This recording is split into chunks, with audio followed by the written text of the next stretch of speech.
Halo, shalom saudara-saudara, apa kabar? Senang sekali bisa menyapa meski dalam online. Tapi saya percaya tangan Tuhan tidak kurang panjang untuk menolong dan telinganya tidak kurang tajam untuk mendengar setiap kita. Dan terima kasih sekali lagi diberikan kesempatan untuk berbagi firman. Saya percaya firman selalu menjadi kekuatan bagi setiap kita, dan firman menjadi pelita dan terang bagi langkah-langkah kita. Nah, saya percaya juga kita semua ada dalam masa-masa yang sukar dan gak mudah dimanapun saudara berada. Gak mudah untuk melewati tahun lalu dan kembali di awal tahun ini dengan keadaan yang tidak jauh beda. Pandemi COVID-19 ini membentur banyak orang dengan sangat keras sehingga semua orang sepertinya harus membangkitkan cara bertahan hidupnya. Tapi saya mau beritahu dalam kesempatan kali ini, saudara-saudara, bahwa masa-masa sukar selalu menghasilkan orang-orang hebat. Masa-masa sukar selalu melahirkan orang-orang yang terhormat di hadapan Tuhan. Itu sebabnya sangat penting untuk kita merespon apa yang sedang terjadi, karena di balik pembentukan dan proses-proses yang sedang terjadi hari ini, saya percaya Tuhan itu lagi bangkitkan orang-orang hebatnya, orang-orang terhormatnya, dan orang-orang yang perkasa di dalam anugerahnya. Pembentukan yang cukup panjang harusnya melahirkan pundak rohani yang semakin kuat, melahirkan orang-orang yang tidak cengeng, tidak gampang galau, tidak gampang baper, tapi orang-orang yang punya kemahiran yang teruji. Dalam kesempatan ini saya ingin memberitahukan bahwa masa sukar melahirkan orang-orang yang terhormat di hadapan Tuhan. Jadi waktu kita melewati masa sukar ini, ada satu bagian yang Tuhan mau bangun dalam hidup kita. Jadilah orang-orang yang terhormat di hadapan Tuhan. Jelas orang terhormat bukan orang yang gila hormat. Orang yang gila hormat adalah orang yang sangat tidak terhormat. Makanya dalam Galatia 5 ayat 26 dikatakan, dan janganlah kita gila hormat, dan janganlah kita saling menantang dan saling mendeki. Tidak ada pernah firman mendorong kita untuk menjadi orang yang gila hormat. Firman mendorong orang untuk menjadi orang-orang yang terhormat di hadapan Tuhan. Oke, izinkan saya menyampaikan Filipi 2 ayat 19 sampai 25. Mari buka dengan saya Filipi 2 ayat 19 sampai ayat yang ke-25. Tetapi dalam Tuhan Yesus kuharap segera mengirimkan Timotius kepadamu, supaya tenang juga hatiku oleh kabar tentang ikhwalmu.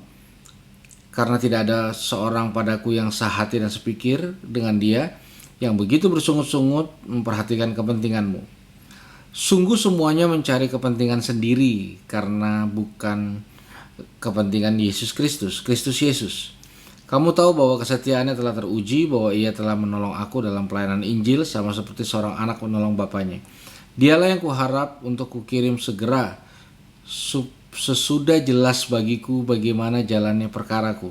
Tetapi dalam Tuhan aku percaya bahwa aku sendiri pun tidak akan datang. Sementara itu, ayat 25. Perhatikan baik-baik. Filipi 2 ayat 25.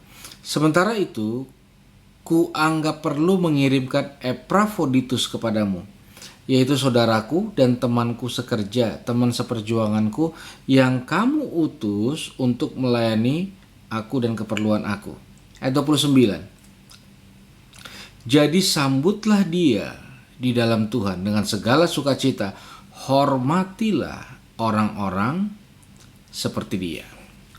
Jadi ada orang-orang yang terhormat di mata Tuhan. Siapa orang-orang yang terhormat? Perhatikan baik-baik. Orang-orang yang terhormat adalah orang-orang yang tahu ada kepentingan yang lebih besar dari dirinya sendiri. Orang-orang terhormat tahu bagaimana berkorban untuk kepentingan yang lebih besar dari dirinya sendiri. Orang terhormat adalah orang yang tidak egosentris, yang cuma mikirin dirinya sendiri, perutnya sendiri, keluarganya sendiri, uangnya sendiri, dan masalahnya sendiri. Orang-orang yang terhormat adalah orang-orang yang tahu bagaimana menempatkan diri menjadi orang-orang yang berguna untuk orang lain. Orang-orang terhormat tidak hanya berdoa untuk mujizat. Orang-orang terhormat juga berdoa supaya dia jadi mujizat itu sendiri untuk orang lain. Orang-orang terhormat tidak hanya berdoa untuk jawaban-jawaban doa. Orang-orang terhormat berdoa supaya dia menjadi jawaban doa itu sendiri untuk orang lain. Orang-orang terhormat tidak hanya berjuang supaya mengalami hal-hal besar. Orang-orang terhormat juga berjuang supaya dia menjadi hal besar itu sendiri untuk orang lain. Jadi kehormatan di dalam Tuhan sangat berbeda dengan orang-orang yang ada di dunia ini. Seperti orang yang di jalan yang selalu minta prioritas, ya, itu yang sering terjadi kadang. Pejabat bukan, aparat bukan, tapi di jalan seenaknya, seperti punya dia sendiri itu. Orang terhormat adalah dia tahu cara mendahulukan orang lain. Dia tahu cara mengizinkan kepentingan orang lain ada dalam kehidupannya. Alkitab juga mencatat beberapa hal tentang menghormati. Firman berkata soal hormati orang tua kita. Firman berkata soal hormati Tuhan. Firman juga berkata soal hormati ayah ibumu. Firman Tuhan juga berkata soal hormati pernikahan kita. Ya, jadi sangat sederhana untuk menjadi seorang yang terhormat di hadapan Tuhan. Dia adalah orang yang tidak terfokus pada dirinya sendiri. Saya ulangi, dia tidak terfokus pada dirinya sendiri. Dia mampu memperhatikan kepentingan orang lain, kesusahan orang lain, sekalipun dia ada di masa sukar. Dia mampu memberikan makan sekalipun dia lapar. Dia mampu memberikan minuman sekalipun dia haus. Orang-orang terhormat adalah orang-orang yang ketika butuh didoakan, dia malah mendoakan orang lain. Ketika dia butuh diperhatikan, dia malah memperhatikan orang lain. Itulah orang-orang yang terhormat di hadapan Tuhan. Roma 15 ayat 1-3. Kita yang kuat wajib menanggung kelemahan orang yang tidak kuat. Dan janganlah kita mencari kesenangan kita sendiri. Setiap orang di antara kita harus mencari kesenangan sesama kita demi kebaikannya untuk membangunnya. Karena Kristus juga tidak mencari kesenangannya sendiri, tetapi seperti ada tertulis, kata-kata cercaan mereka yang mencerca engkau telah mengenai. Jadi kalau Yesus hanya memikirkan dirinya sendiri, dia tidak akan datang dalam hidup kita. Itu sebabnya anak-anak Tuhan harusnya memiliki sebuah gaya hidup yang berbeda. Gaya hidup yang tidak egosentris, gaya hidup yang tidak terfokus pada diri sendiri, sehingga dimanapun dia berada, dia menjadi sesuatu untuk orang lain. Dimanapun dia berada, dia menjadi kekuatan, penghiburan, pertolongan untuk orang lain. Itu sebabnya orang-orang yang seperti ini adalah orang-orang yang dibangun dengan kuat di masa-masa yang sukar. Jadi harusnya hari-hari ini kita menjadi orang yang semakin kuat di dalam Tuhan. Kita menjadi orang yang semakin terhormat di hadapan Tuhan. Jadi kalau hari ini saya mengerti tidak mudah, makanya kita butuh Tuhan. Kenapa kita butuh Tuhan? Supaya kita mampu melakukan hal-hal yang tidak mungkin bisa dilakukan orang-orang tanpa Tuhan. Saya ulangi, kenapa kita butuh Tuhan? Supaya kita ini mampu melakukan hal-hal yang orang lain katakan tidak mungkin untuk dilakukan.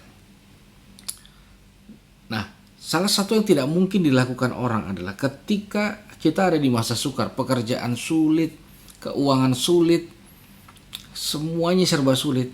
Tapi kita juga mampu di masa sulit ini memikirkan orang lain, berjuang juga untuk orang lain, melakukan yang terbaik juga untuk orang lain, mempersiapkan yang terbaik juga untuk orang lain. Itulah orang-orang yang terhormat, orang-orang yang tahu bagaimana dia mendahulukan orang lain. Sangat penting untuk kita menyadari hal ini. Dan Saya ingin memberitahu orang yang selalu terfokus hanya untuk dirinya, dan dirinya, dia tidak akan mengalami kemaksimalan dalam hidup ini. Orang yang cuma mikirin dirinya, pikirannya, hatinya, perasaannya, uangnya, dan menempatkan diri menjadi pusat dari segala sesuatu, tidak akan pernah bertumbuh di dalam Tuhan. Ya. Bahkan orang yang egosentris sebenarnya orang yang dewasa tapi kekanak-kanakan. Salah satu sifat kekanak-kanakan adalah anak-anak selalu menganggap dirinya pusat segala sesuatu. Anak-anak mau seluruh dunia melihat dirinya sendiri. Ya, memperhatikan dirinya sendiri. Dulu orang tulis diary, lalu buku itu dikunci dan tidak ada orang boleh lihat. Sekarang orang nulis keluh kesahnya di sosial media, dan kalau orang nggak baca, dia marah. Itu sifat kekanak-kanakan. Anak-anak menganggap dirinya tuh fokus segala sesuatu. Anak-anak bahkan anak-anak selalu berusaha supaya bapaknya ngikutin dia. Jadi kalau kita punya pola keimanan kita, kekanak-kanakan, kita nggak bisa bertahan hidup. Hari ini adalah momen yang terbaik untuk kita meninggalkan sifat kekanak-kanakan kita.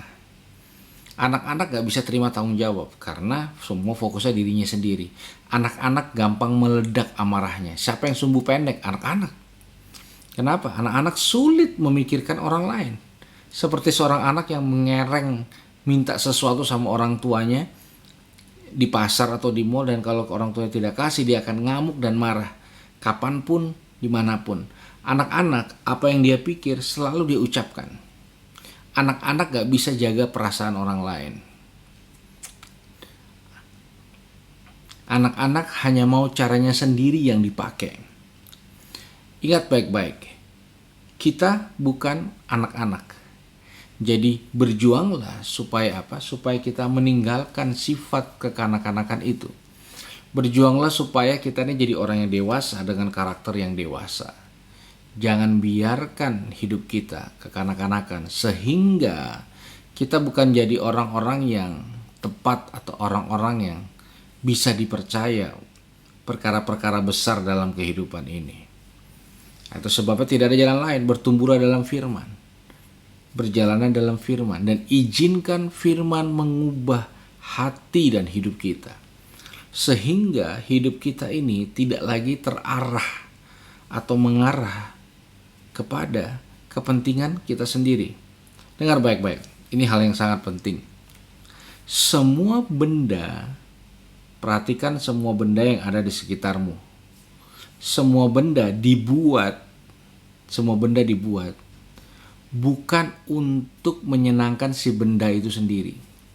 Contoh, tidak ada bolpen yang dibuat untuk si bolpen sendiri. Jadi pas kita mau nulis, dia nulis sendiri. Kursi dibuat untuk kepentingan orang lain selain kursi. Gak ada kursi pas kita mau duduk terus dia pindah-pindah sendiri, gak ada. Semua benda yang tidak bisa digunakan untuk kepentingan selain si benda itu sendiri pasti rusak. Jadi saudara lagi nonton khotbah ini, tiba-tiba dia pindah sendiri ke hal-hal yang lain, itu rusak namanya. Demikian juga dengan hidup kita. Kalau kita tidak mengizinkan hidup kita ini berguna untuk orang lain, maka ada sesuatu yang rusak dalam kehidupan kita. Memang ini sangat tidak mudah dimengerti. Kenapa?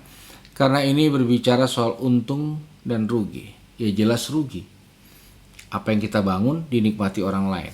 Apa yang kita usahakan orang lain yang menikmati. Sepertinya kita ini orang bodoh dan membiarkan bahwa kehidupan ini dinikmati orang lain. Saya mau katakan dalam anugerah Tuhan, ini kita bukan orang bodoh. Kalau kita mengizinkan ada hal-hal yang baik dalam hidup kita digunakan orang lain. Mungkin belum ada terobosan dalam keuangan kita hari ini. Mungkin belum ada terobosan dalam keluarga, dalam pekerjaan. Mungkin hari ini kita mengalami sebuah stagnasi yang sangat dalam. Mungkin kita hari ini terjebak dalam depresi, ketakutan, kekhawatiran, dan sebagainya.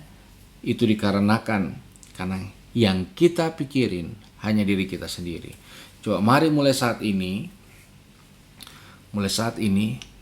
belajarlah untuk memikirkan orang lain. Belajarlah untuk peduli sama orang lain. Izinkan Tuhan memakai hidup kita untuk jadi berkat buat siapapun yang ada di sekitar kita. Jangan biarkan hidup kita hanya untuk diri kita sendiri. Saya berdoa Tuhan jaga keluarga kita. Saya berdoa Tuhan sertai kita, Tuhan tolong kita. Teman-teman tetap jaga protokol kesehatan. Saya percaya ini tahun mujizat buat kita, buat keluarga kita. Saya percaya kita akan lakukan perkara-perkara yang besar dari Tuhan. Dan saya percaya saudara dan saya adalah orang-orang yang terhormat di hadapan dan di mata Tuhan. Jadi berlakulah seperti orang-orang yang terhormat. Tuhan memberkati kita semua dimanapun saudara berada. Tetap semangat di dalam anugerah Tuhan. Tuhan Yesus memberkati. Amin.